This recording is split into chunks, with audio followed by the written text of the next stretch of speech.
काल रात्री 11:30च्या दरम्यान आम्ही झोपलो असता काही गुंड प्रवृत्तीचे ज्यांच्यावर केसेस भरपूर आहेत काय आहेत त्यांना काही हार पचवता आल्या नसल्या कारणाने त्यांनी आमच्या घरावर दगडफेक केली,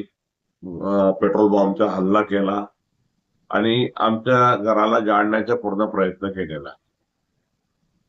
येऊन त्यांनी डायरेक्ट दगडफेक करायला सुरू केले. घरात कोणी नसताना बाकी लेडीज होती, महिला होती. मग मी बाहेरून आल्यानंतर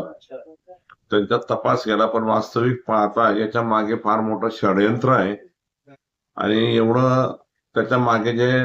जो आका आहे या आकाचा शोध काल घ्यायला पाहिजे. मी पोलिसांमध्ये तशी फिर्याद दिलेली आहे आणि यामुळे दहशतीच्या वातावरण त्यांचे जेवढे लोक आहेत त्यांचे 2 नंबरचे धंदे, जुगार चालू आहे, सगळं चालू आहे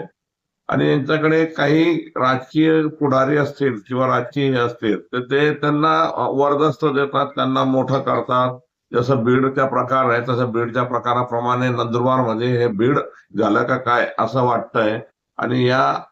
सगळ्यांना